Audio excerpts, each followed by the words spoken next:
Okay, welcome back to chapter 35, America and World War II. I'm going to actually move really quickly through these few objectives. On page 826, when we start actually the mobilization, which is objective number 2, of the war machine, we need to consider several things. We are not lacking natural resources to build the military again and to create all these things that we need for the war. But we do lack a central governing sort of committee that will organize everything and orchestrate all the war effort. And that's where the War Production Board comes in. Basically, just like in World War One, there was one of the War Industries Board. Basically what they do is they coordinate the shipments of raw material to the factory so the factory never loses motion. You know, you're not sitting there waiting for steel. You have a scheduled shipment of steel that will keep the factory working 24 hours a day. So again, coordinating all those natural resources with the actual working hours of the factory so that there's no effort moved. You know, there's mention of how shipbuilding, at one point there was a, on page 826 talks about Henry J. Kaiser, who was dubbed Sir Launch-a-Lot because he was very prone to making ships that, in 14 days you would have a ship ready to go into sea. And again, mobilizing that effort was part of the War Production Boards. Farmers are going to depend now on larger machineries in the field because more men are being called to war. There's going to be less manpower in the farm, so they depend more on machinery, and the government is actually going to make some investments there. Labor unions, there's a couple of things you need to know about labor union if you're going to have the factories going all the way, a full blast. You have to have the labor unions on your side. And just as a precaution, Congress passed something called the Smith-Connolly Anti-Strike Act, well, as a precaution, but also as a result of the United Mine Workers strikes, which were very, very volatile, a very volatile union. Their leader was John L. Lewis, again on page 826. This was not helping anyone. Again, the government needs to take control of the unions, despite the fact that there was this idea of the Smith-Connolly Act, Anti-Strike Act. Basically, what it did, it gave the government the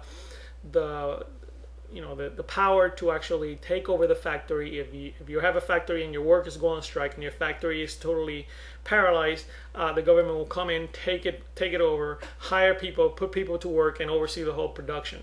So that's what the Smith-Connolly Act did. Manpower and women power on 826. Let me see if I can find the slide here really quick.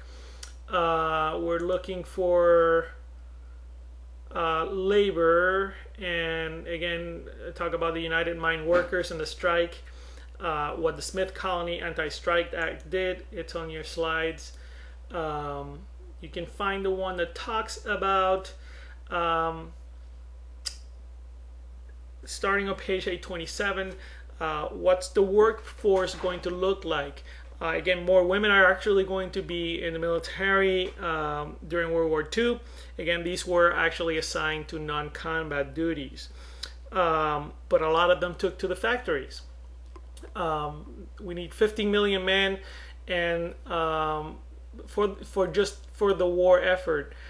So you lose 50 million men in the factories if you have a draft. You're going to come up with ideas to try to fill in. There's a program called the Braceros program. It's Mexican workers. It's also on page 27 on the second column. Basically, this tries to make up for the difference. The men that were lacking on the fields, picking up the goods and the harvest in the farms in the West Coast, that we're going to bring in this temporary workers from Mexico to fill in the gap. Women picked up the slack in some areas of industry. I'm not actually going to get into the debate of whether they did enough or not. That is actually debatable. What the book says is that the idea of women in the factory was overplayed. Um, at least that's what I can take from interpreting what the book says. And again, I'm not going to get into that argument, but the truth of the matter is, you got iconic symbols of the women impact on the war industry. You got Rosie the Riveter. Those are iconic symbols of what the women really did in World War II in the factories. A lot of them actually went from being homemakers to installing engines on a plane. That kind of shift in ideas and in the paradigm of what they did and their work was very important, even though the book says that it was overplayed. African Americans, again, just like in World War I, are going to move north in massive numbers, leaving the South. Again, that's going to create problems in the North, race problems, and other issues of employment for the African Americans moving up north. People began to move closer and closer and closer to the urban centers. Most factory jobs were actually in large cities, so people moved where the work was. You talk about cities like Los Angeles, Detroit, Seattle, Baton Rouge. Even here in Cleveland, we saw a great upsurge in the demographic community, in the population during the months after the attack on Pearl Harbor. More people moved closer to the city because they knew, you got the steel mill, you got the Ford plant, you got the GM plant. I mean, you got the industry was here back then. It's no longer here, but a lot of people actually moved here to Cleveland. So that's part basically of what part of the migrations are on page 828 and 829. It talks about again the African Americans on page 829. The African Americans actually served during World War II, just like in World War I. They were actually sent to segregated units, and the African American organizations actually took up some issue with that. They did distinguish themselves. The Tuskegee Airmen are particularly a great example of what the African American effort and role was in World War II.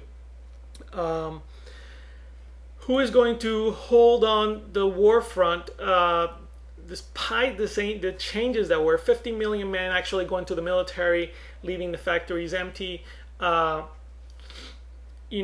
compared to European societies, we suffered very little because, again, we have the natural resources. We're a bigger country. The war really wasn't being actually fought in our ground, just like, as opposed to in Europe. The economy actually in the United States grew 100 billion. The gross national product went up to 200 billion in 4 years. So you can see how production and wages and the efficiency in the factories were part of that gain. However, the government did get involved in, again, this is a part here on page 831, on the idea of how the government got involved in rationing, oil and gasoline and some of the other things here. It says the hand of the government touched more American lives more intimately during the war than ever before, unless all the things that were being rationed was, let's see here,